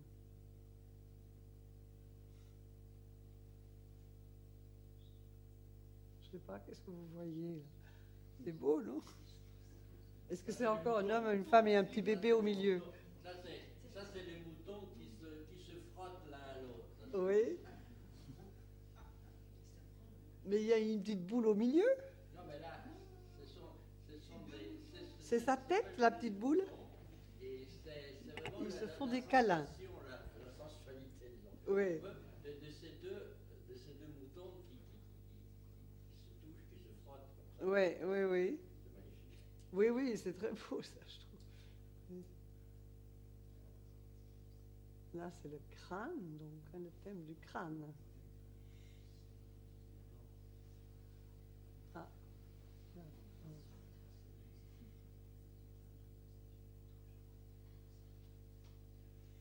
Il n'a jamais fait de psychanalyse. Ah non, non.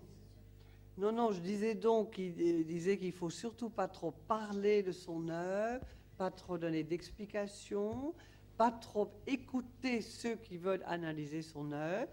Et donc, ce psychanalyste jungien qui a fait un livre sur lui, qui lui a envoyé, il s'est arrêté au bout d'un ou deux chapitres. Il n'a jamais été plus loin qu'un ou deux chapitres en disant ça. Enfin, que pour lui, ça allait à l'encontre enfin, il fallait préserver son énergie pour la création, que ça risquait de mettre en danger son énergie créatrice. Il ne voulait pas donner d'explications, et il n'était pas très intéressé par les explications.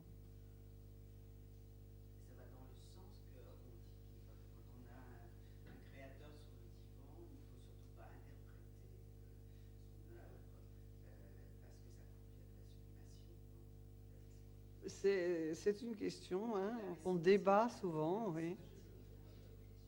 Ouais. C'est une vaste question, oui. C'est une vaste question. Ça Parce se qu'il y a discute aussi beaucoup. des grands artistes qui ont fait des analyses. Bien sûr. Et puis, il ne faut pas croire tout ce que vous racontent les artistes. Hein. Non. C'est lui qui dit qu'il s'est arrêté aux 2 premiers chapitres. Non. Mais c'est un vaste débat, ça.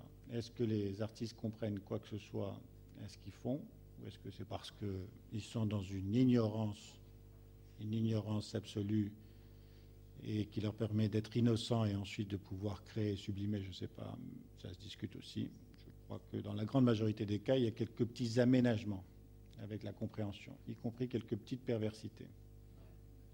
C'est pas si simple que ça. Et puis, il y a des artistes qui ont connu des analystes qui leur ont sauvé la vie, c'est incontestable, qui leur ont permis d'être créatifs, de sortir d'une inhibition absolue. Bon. Les autres, ceux qui n'en ont pas fait, c'est difficile de conclure à ce que ça aurait pu donner ou pas, ouvrir ou fermer, non. Bon. Mais je ne crois pas que ça assèche. Hein. De toute façon, la psychanalyse, c'est l'ouverture à la pluralité des sens. La vraie psychanalyse, à la pluralité des sens. C'est de dire qu'un symptôme renvoie à plusieurs sens, pas à un sens. Donc s'il y a une interprétation sur un sens, ça ferme en effet la potentialité créative. Mais si l'analyse laisse ouvert la pluralité des sens, ça ne peut qu'enrichir la créativité. Après, comment ça se passe, on ne sait pas. Dans le travail sur lui-même de l'artiste, peut l'enrichir, le travail du psychanalyste. Mais je pense Non, ça peut l'enrichir. il faudrait que le psychanalyste ne connaisse pas son œuvre et ne puisse pas en parler. Et parce que ce qu'on fait là, qui est passionnant, je trouve, l'histoire en permanence, confronter l'œuvre avec l'histoire. Je pense que ça serait très difficile de faire ça avec un créateur qu'on a sur son divan. Je pense que ça serait traumatisant. Oui, non, mais je ne pense pas que ce soit ça qu'il faudrait faire, surtout pas. Non, mais ce que je veux dire, que ce soit un artiste ou un patient, il ne faut pas négliger le fait que si vous allez trop rapidement vers une interprétation de sens, vous pouvez tout à fait aliéner votre patient à ce sens, recréer un nouveau symptôme autour de ce sens, qui est une autre forme d'aliénation que celle que le symptôme avait organisée. Et que la vraie psychanalyse, c'est celle qui ouvre au fait que Le sens est ouvert, qu'il y a le hasard, la contingence, que c'est ça à un certain moment, c'est ça à un autre moment, pas qu'il y a une vérité, une explication, une interprétation. Et dire à un artiste que c'est pour ça qu'il est artiste, ça serait dramatique. Mais dire qu'il a une sensibilité qui l'ouvre à une pluralité des imaginaires, oui. Donc tout dépend de la qualité du psychanalyste, bien sûr, et puis de la rencontre entre les deux, qui fait toute la différence. Mais ce n'est pas une interprétation sur son œuvre, non, sûrement pas. Sûrement pas. Bon, eh ben, je crois que... Oui, encore une question, alors.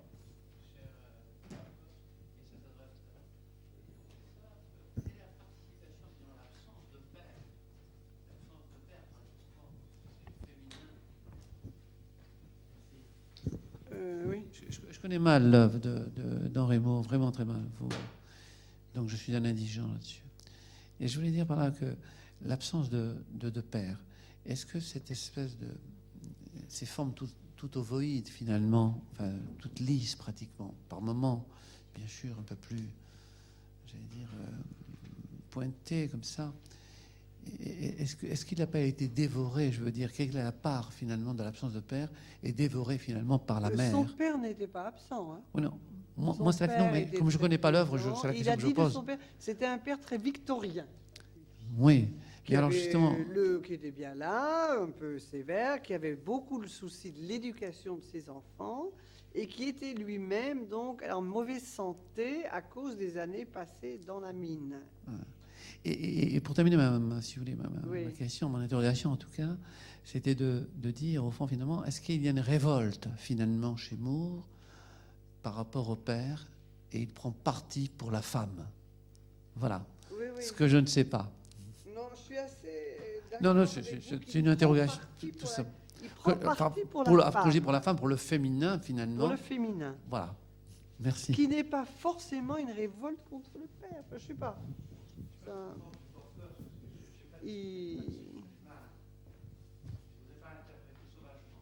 Oui, non. On a bien reproché aussi à Winnicott de négliger les pères. Hein. De négliger tout un tas de choses. Oui. Le moins qu'on puisse dire. C'est assez Et Winnicott aussi. C'est assez obsédant. Oui. Il y a peut-être une identification au père par les mineurs, c'est-à-dire qui rentre dans la terre. Oui. Quand même. Oui.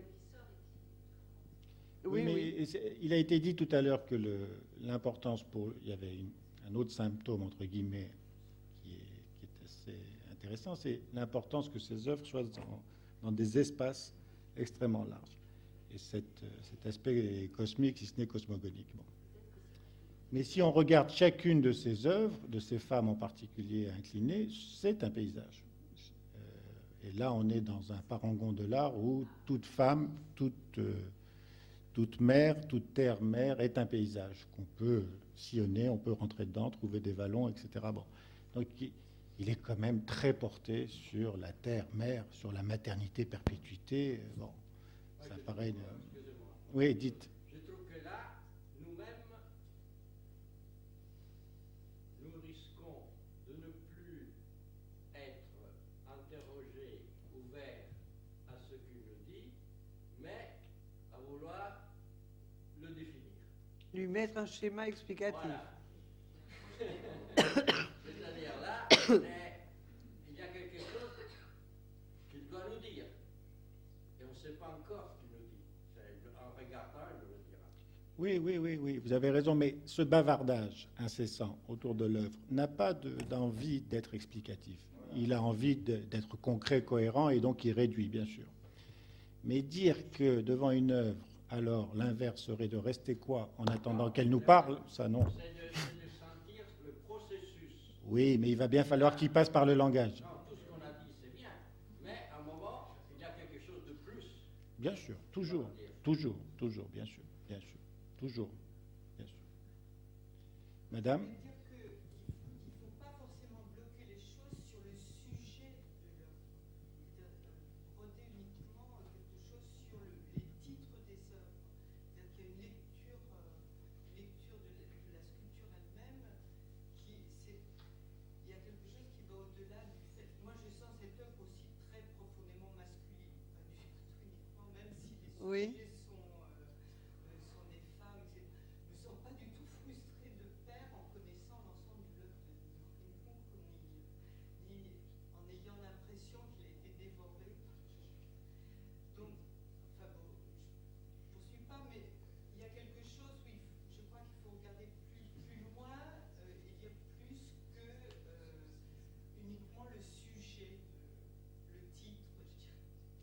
Oui, oui et non, mais c'est un autre débat, oui et non quand même. Parce que ce qui fait le plus de cette œuvre, ce qui fait le plus de toute œuvre d'art, c'est qu'elle permet à chacun des spectateurs différents une rencontre identificatoire qui fait que vous y voyez du masculin et que moi, je suis bon, obsédé par cette maternité-perpétuité. Bon.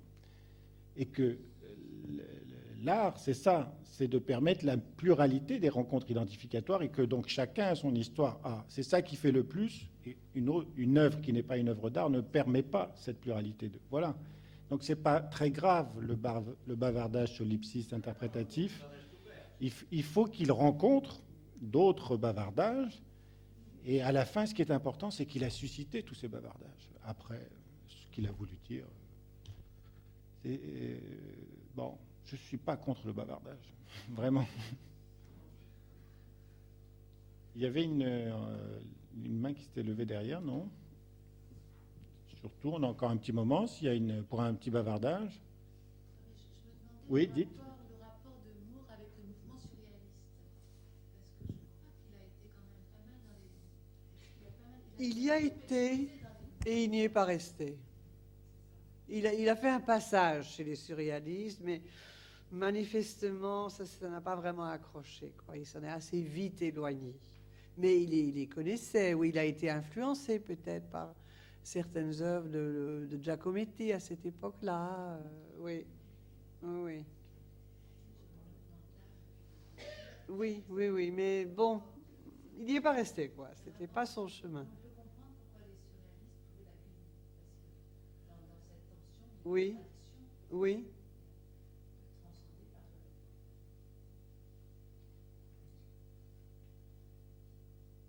Oui, et peut-être aussi la création d'objets assez étranges, de formes étranges. Oui. Bien, eh bien, il nous reste à remercier Simone très chaleureusement. Merci.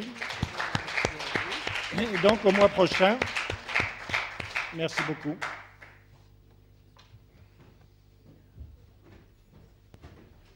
Bah, ça vient marcher.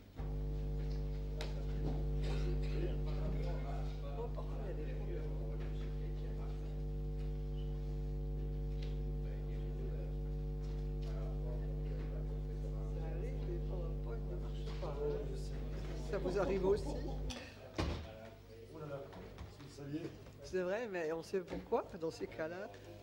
Il y a des caprices.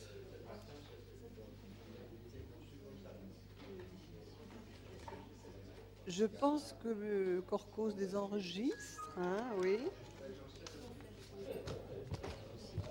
Il y a un site. Il faut demander à Maurice.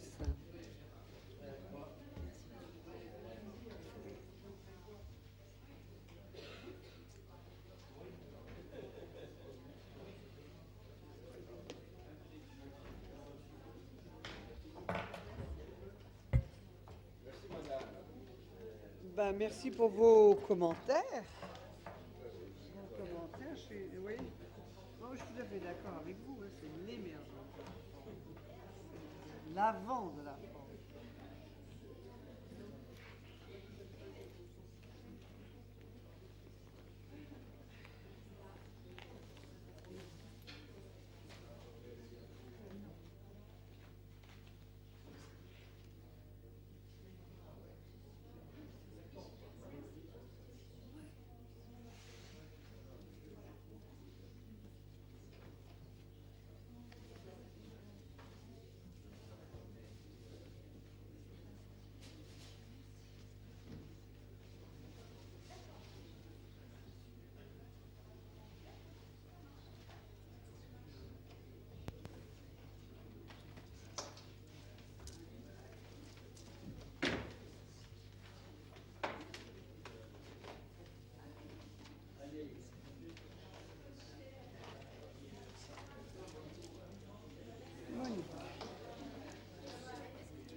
Sur Moore, non, j'ai rien publié du tout.